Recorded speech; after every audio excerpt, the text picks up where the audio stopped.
What do you think it means to have self-love? Would you say that you love yourself? And if so, do you think your actions reflect this self-love?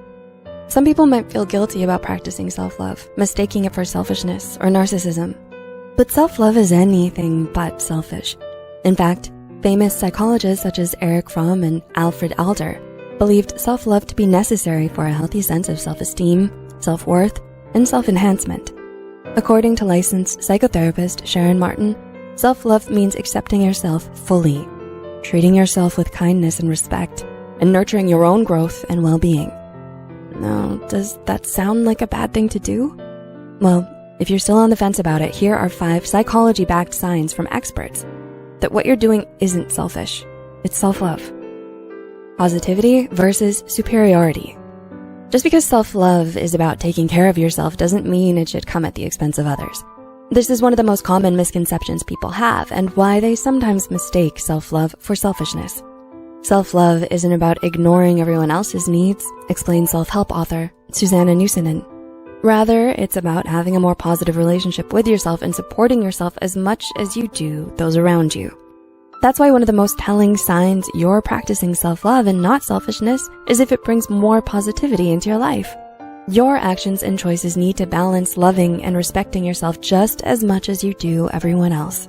According to psychology researcher and Courtney E. Ackerman, some benefits of self-love include more peace of mind, greater authenticity, less anxiety and stress, and better overall life satisfaction.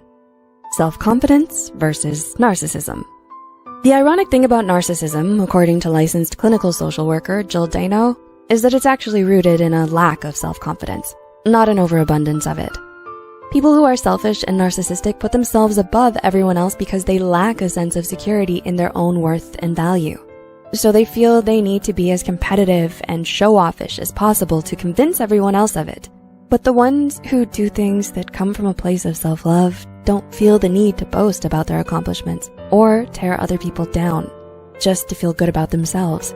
They're able to accept praise and compliments for a job well done without being too high and mighty about it, because they know they're not desperate to prove anything.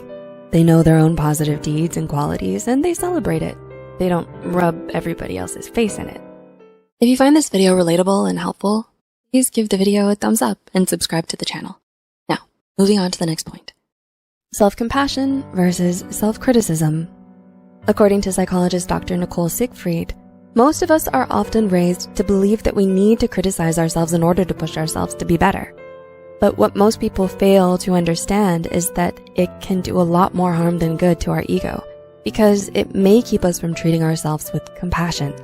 So the next time you make a mistake, observe how you react and talk to yourself about it. Are you quick to blame yourself and say harsh things to yourself about it? Or do you try to show yourself some understanding and compassion? It's not selfish to do the latter instead. Resilience versus self-sabotage. When you focus on yourself and your own growth, that self-love can pave the way for more happiness and peace to come into your life. Practicing self-love and treating yourself with kindness, even in the face of hardship, cultivates hope, optimism, and emotional resilience, says psychologist Sharon Martin. So the next time you're struggling with something, know that it's self-love to ask for help when you need it, not selfishness. According to therapist Dr. Sherry Jacobson, this is because self-love encourages self-awareness and self-improvement, while selfishness encourages self-destruction. It's a form of self-love to know your limits, respect the limits of others, and communicate what you need clearly. Setting versus overstepping boundaries.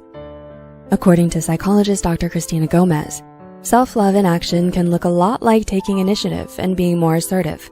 That's because when you love yourself, you prioritize your well-being and strive to meet your own needs, not just leave it up to everybody else.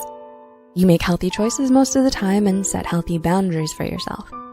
You understand that you don't need to sacrifice your own happiness just to give other people theirs, and that thinking that way is harmful. Self-love is about knowing what truly matters, says Dr. Gomez. So it's not selfish to take care of your own needs. What's selfish is taking from others and using them for your own gain without any consideration for their well-being, which is what you would be letting other people do by not setting healthy boundaries. To quote American self-help author Wilfred Allen Peterson, Be gentle with yourself. Learn to love yourself, to forgive yourself. For only as we have the right attitude towards ourselves can we have the right attitude towards others. Let us know in the comments down below, what are some ways that you practice self-love in your life? Till next time, Psych2Goers, and remember, you matter.